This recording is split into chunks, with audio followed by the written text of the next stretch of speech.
Welcome to the Hot Slice, a podcast brought to you by Pizza Today. I am creative director Josh Count. Along with me, the executive editor and the woman who runs this show, Denise Greer. Hello, Denise. Hello, Josh. So I got to tell you, I've been loving our guests lately. I'm really working on trying to get some great guests. So if you happen to be a great guest and you want to get on the show to talk about your pizza story, hit me up with an email, dgreer, Greer, at pizzatoday.com. I'll throw that out there right off the beginning because I just want to keep getting great guests. Yes, and if you're listening to this and you haven't subscribed to the Hot Slice, please do. That Yeah. helps us get out to more people, more pizzeria owners, to experience the podcast. So, yep, subscribe. Give us a nice ranking, a nice star Yeah. count there. That would be nice too, if you're into If it. you can, and share it with your pizza folks. Yes, let's share the knowledge. Let's make we're here to bring the pizza world up everywhere. So, but speaking of pizza world, look at your shirt there. Pizza Con PizzaCon, that's is right, will be here PizzaCon. before you know it. Y- Actually, if you're interested in registering, I think within the next week, Yeah, Denise, the registration will open for PizzaCon, and it is yeah, limited, so you'll want to register soon. So, yeah. You're gonna know it if you follow us and if you follow Pizza Expo on social media. We're gonna blow it up. So yeah, with registration, so definitely keep an eye out. I will include a link to the PizzaCon website, which Josh created, by the way. It's a gorgeous, gorgeous layout. thank you, thank you. I love it. So you can go check it out for more information, and you'll see when it goes live, the minute it goes live. So it's pretty Yeah, cool fun. I'm excited. It's going to be just all very new and exciting, and yeah, I'm so ready for it. But I just like it. It's a anyway, different format. It's going to be completely right, different than a trade show. right. It's not the exhibit hall format. The installations are going to be really interesting and really great, and the education is going to be fun. So it's going to be really an interesting and a new thing for us. So did we say the date? November 7th? November 7th. In Yes, yeah. No, Philadelphia, the Fillmore, which Fillmore. is so rock and roll. I can't believe we're in such a cool venue. That's one of the most exciting parts for me. The venue we're in is amazing. Yeah. Uh, it's two levels. We have just so many areas for fun things to do. And it's also a concert hall. So, Yeah. we have a big stage. So who knows what we're going to be doing on that stage? That's right. That's right. I'm thinking, maybe we could pop on with some karaoke. I That mean, would I be mean, I'm just throwing it out think there. I think that's what everybody wants. So let's give them what they want, Give and them that what is they want. doing I love it. I 90s love it. R&B karaoke. That's what we're going to be doing. I'm all for it. You know that, Josh. 90s, anything. I'm for Yep. it. Yep. All right. So we talked about PizzaCon, but let's jump into our guest. Because I'm gonna tell you, I got pretty moved by our guest. Yeah. He got me a little teary-eyed for a minute with his story because his story is amazing. Yeah. So we have Chip Myles from Myles Pizza Pub.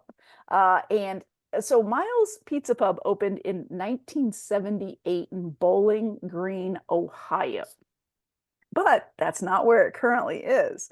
So it closed in 2016 so that Chip and his family could move to Greenville, South Carolina. So he then opened it up in 2019, just 3 months before the pandemic kicked off in.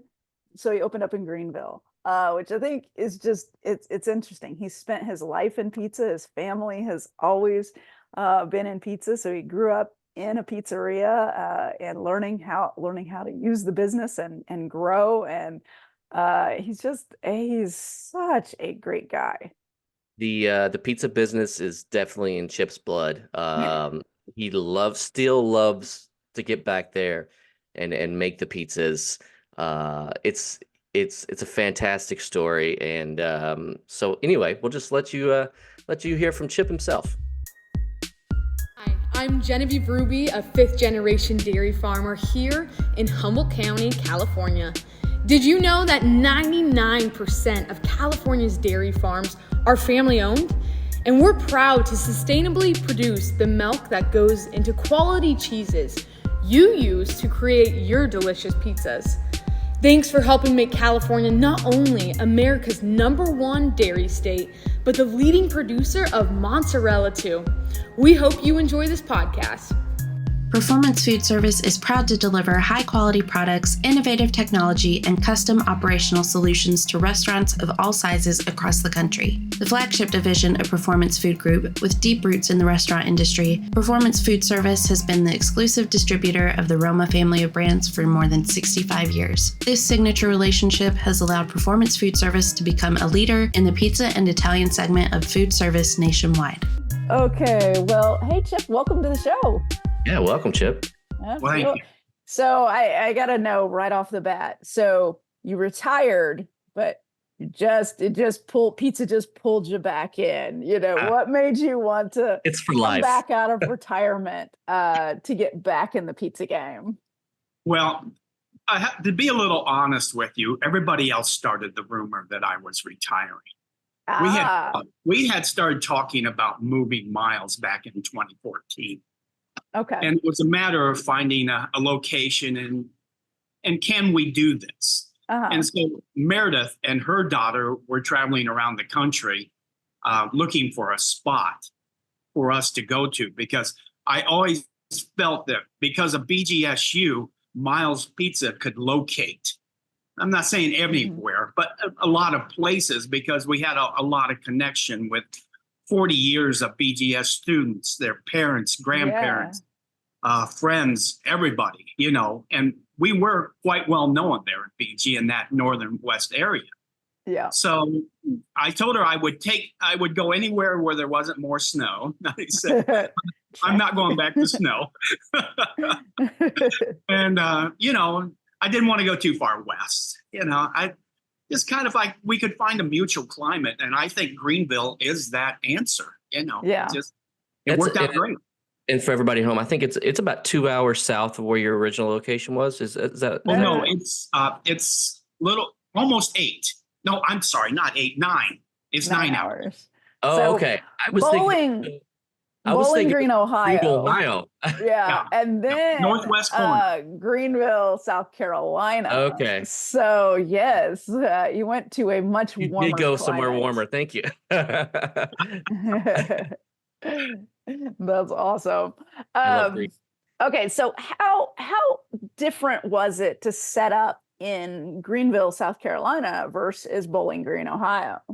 Well, I think the first thing is when I come down to visit, I underestimated the expense of Greenville, South Carolina, and how expensive this was going to be.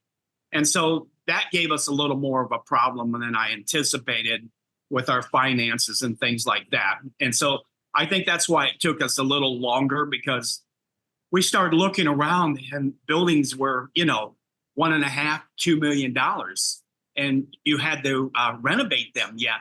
And so that was definitely out of our price range, because I didn't want to go back to working 100 hours a week. Yeah. So then the gentleman that we got to know through the real estate industry just started really looking for something more in our financial ability to be able to put up a building, get what we want, kind of be where we want. And we just really fell into this location because he's a local Greenville man. And so he knows the area, and happened to know the gentleman that owned the lot, didn't have it for sale, but talked with him, explained who we were and that we were a family, and just wanted to open up a restaurant. And the guy said, okay, go ahead, sell it to him. We'll work it out. So that's how we ended up where we were, across from Greenville Tech. Our back door is a neighborhood, which is what we wanted. We wanted to be in the community. And this gave us a backdoor entrance to the community, which is what we really wanted to be. So you have a very Ohio style of pizza. How was it when you brought it to Greenville, South Carolina? And did you kind of have to educate people on like this is how we did it in Ohio, so on and so forth? Yes, but in this area, of South Carolina and North Carolina, there's a very large number of Northerners. In fact, I read an article where Michigan, Ohio, and Indiana make up 33% of South and North Carolina now. And I said, those are good enough numbers. We'll take it from there. So the people who knew who we were and the people who came for us would help with the locals. And so it kind of made a little bit of a friendship.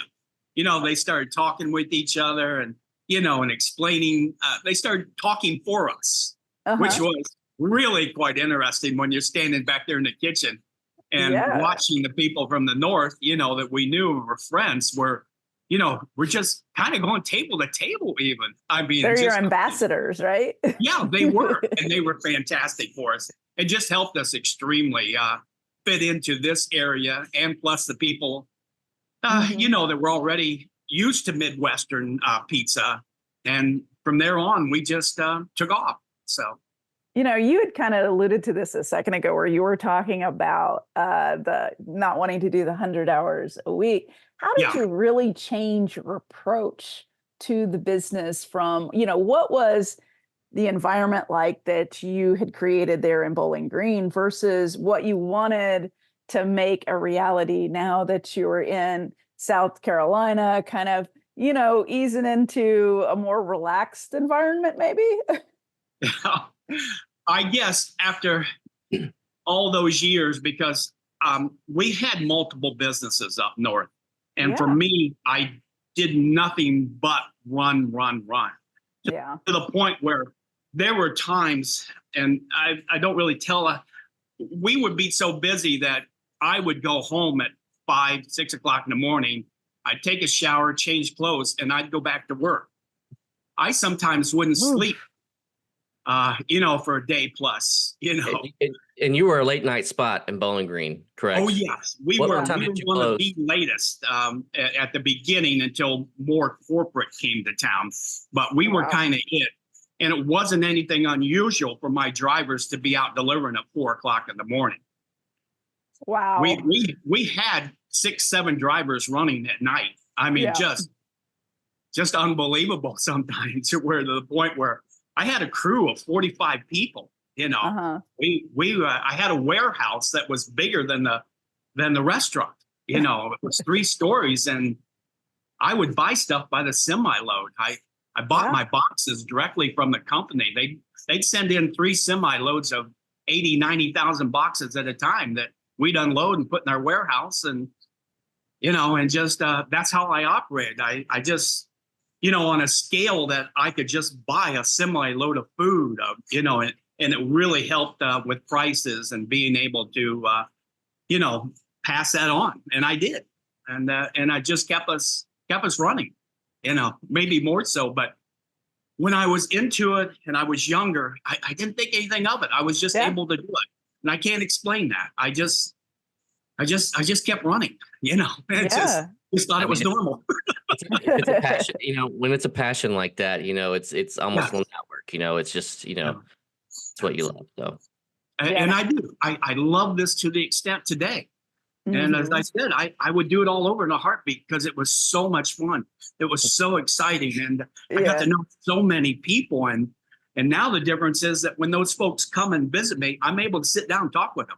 People that I've known for 40 years, I didn't really know, but I do getting to know more and more of them now as they come down and have pizza. And now I get to chat with them a little bit. Yeah, that's what I was going to ask. What's the contrast now? Like how is your business life now, like for yourself? Like, how is your balance and, you know, just how you're able to maintain the business? What does that look like now? More relaxed. Up there, I was definitely, you know, nonstop, always on the run with either my suppliers or customers or the workers. You know, it was from all angles. Yeah. You know, here with Meredith, she has taken over a lot of the responsibility for me.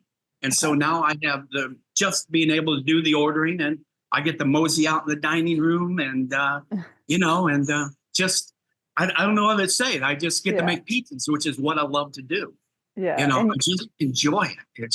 It's that in itself is a relaxing part of my life. I'm back there doing something that I started doing when I was a very young person. So and it's, you love to be in the kitchen. Like you oh, I want to do. be there. Yeah, Uh, I enjoy it. I enjoy prep. I enjoy coming in on the days that we're not open and just do a little extra cleaning. Just do things to make it as presentable as possible for people who want to. We have a wide open kitchen. I mean, you can see yeah. from one side to the next, front to back in our kitchen, which that was done on purpose with the idea that I would be able to see the customers, see the old timers that I've known for 40 years of my life. And I'd be able to speak to them and I tell them, you guys are welcome. Come back in the kitchen, say hi to me, Yeah. just let me know you're here. I see that you guys are shipping a lot of pizzas. Was that Yes. something kind of born out of the pandemic, or was it just like, hey, we want to take care of the people from back in Bowling Green, so we're gonna have this option? So where Well, did that come that from? started in Bowling Green, but I got Okay. out of it because it Yeah. was too difficult for me to try to run. And that was another thing. I said, I just don't need this. I don't need one more job. It just, had to get to the shipping area the certain amount of time and things like this. But then it did grow out of pandemic Mhm. when when you have no customers, you got to look for a revenue. And Meredith went to work on that right away. Yeah. And I mean, she got so much assistance from other people helping her, from UPS helping us, teaching her how to do things, get things running, and Mhm. talking to numerous people on how to learn to pack so your food stays frozen, Yeah. for 1 to 2 days if it has to be because, something doesn't get delivered on time. Mhm. And we decided it took off, was doing so well. We said, why not?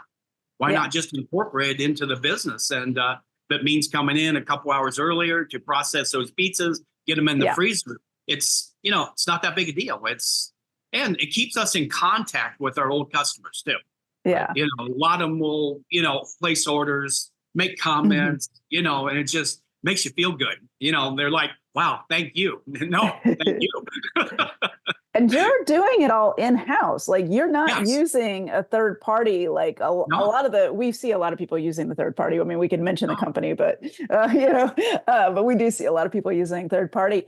So how are you able to be successful in a frozen program doing it solely on your own? Like what are kind of the keys to be able to do it in-house? Because I imagine there are a lot of people out there that are very curious about being able to do it in-house.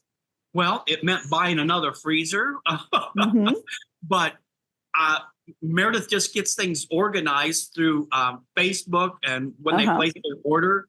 And then she prints them out for me. And then we just get them made and get them frozen on time. We like 2 to 3 days in the freezer before we ship them out, before we Okay. get them sealed. And it's just a matter of then Meredith steps in and does those things that makes things move smoother. Mhm. But I think you just allow a certain time and just incorporate it into the rest of your business. And I think if you do get too busy, then you just come in a little later or stay a little later Yeah. or come in a little earlier. And I pretty much just about make all them myself. Mhm. I don't get a lot of help from anybody. I will come in and figure out a time and a schedule. And if I do 10 now and 10 tomorrow or 10 in the night, well, they get done. Which is also another great selling point that they know that you're making those pizzas. Oh, Yeah. You should start signing your name on every piece of plastic. Be like, look, this is me. Well, It's the when we were shipping famous. by boxes, I used to sign a lot of them. I would sign, or people would ask me to sign them and things like that, and we did. I did do a little bit. That's awesome. I love that. I love that. Let's talk about the transition. Kind of when did Meredith start taking over some of the major tasks, and how was that transition of you bringing her into the fold and just kind of letting her take the reins on certain things? Because I know there's a lot of operators that are in your situation where they're like, hey, I'm ready to like let go of some of the big things so that I can do this, but I'm not sure how to do it. Well, that wasn't a problem for me. Yeah. Back up north, Meredith started coming over and doing things and helping us out. And of course, that was kind of one of the conditions. If we did move and we came down here, she had to run the business. And I said, basically, because I'm just too old, to be honest with you, to do all this stuff with the government, the city, and filling out all the forms. And they want answers now. They want their forms back today. They don't want it by mail the way I did things, That just wouldn't work out. So for me, it was easy because I love being in the kitchen so much. It just freed me up completely. I could walk away from the financial side of it in a sense. Yeah. And not have to worry about anything and just let her go to it. And good education for her. I mean, letting go of that part is a huge lift off your shoulders, though. I mean, yeah, it was. Yeah, I can just imagine. You get to be creative and do what you love now. So it's amazing. Yeah, it is definitely. I'm just extremely comfortable. I'm just extremely relaxed, and it's just like, wow, this is the part I loved. That's awesome. I love that you get to focus on the things that you really love. We have to talk about this because we know that you have a secret sauce and that you are the only one that touches the sauce. You're the only one that makes the sauce. Still do. So here's the big question is, when do you give that sauce recipe to the next person, and how do they earn that? How do they earn the ability to get the secret sauce? Well, I've offered it to Meredith any time. I don't think she wants the job. No, that's not a problem to me at all. I've told her it's hers. I said, you want to sell the recipe someday? It's up to you. If you want to take it and try to put it on shelves, I said, go for it. I said, I'm comfortable. I have done what I want to do. I don't know whether to say. I'm just like, okay, I'm good. It's just, I have been, to add a little bit to maybe a question you didn't ask, is the fact that I've been extremely fortunate. I worked with my parents my entire life. Wow. I mean, as a young person, when running a business, my mom would look after the business when I first started, when I was 20. She would do everything. Then she finally got a little older and she said, you've got to take this over now. And I said, okay, I started out where I wanted to. I started in the kitchen, running a business from just the end of relationship with my customers and my workers. Mm-hmm. And my mom and dad would, handle the back end, and then as I got a little older, I had to take on all of that because they got two. And then second in life, here comes my daughter. And I said, oh, I like this again. I get to go back to my original roots, or my starting of, just running the kitchen and circle life right there. That's right. With a lifetime in the pizza business, I'll ask, what are a couple of like those moments that you had that really were quintessential to you in the industry? Like, what are there any moments that really stand out to you?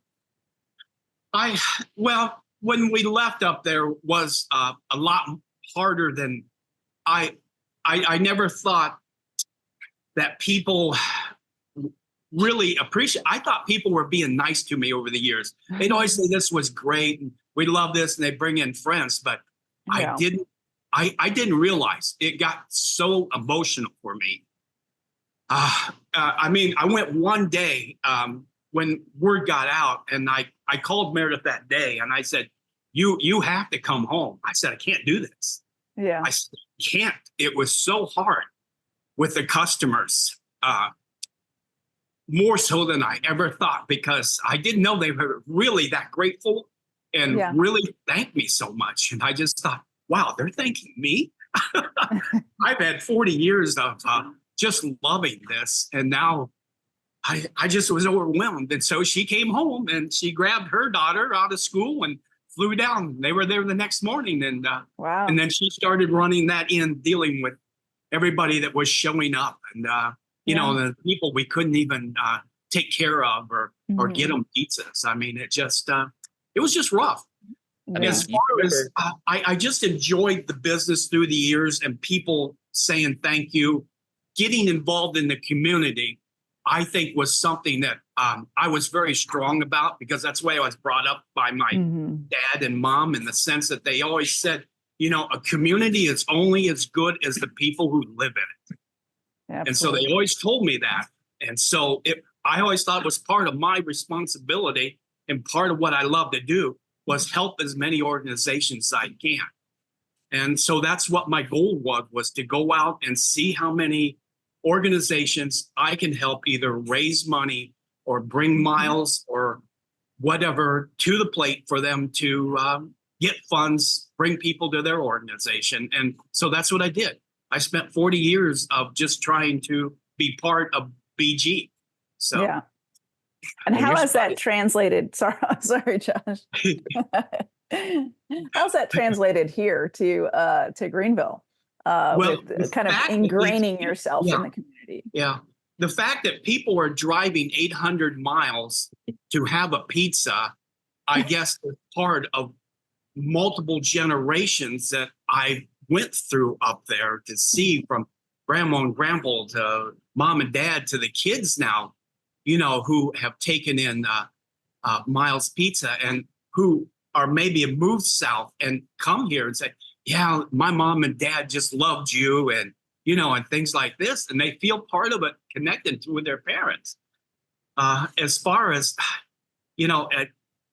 I think we try to be as much of Greenville as we can. It's a lot larger, and so I think we just try to fit into the community, that the ones that are the closest right now, and just let it grow from there, and hope that we gain more people in Greenville and be part of what Greenville is in South Carolina. Got you. That's amazing. And you reopened in 2019, Yes. so you were just getting established when kind of the pandemic happened. Right. And did that force you to kind of re-look at how the business needed to operate, or is it any different today than it was in 2019? I don't feel like it was. When we started out, the people we'd gotten to know in Greenville came out immediately. I mean, we were just packed.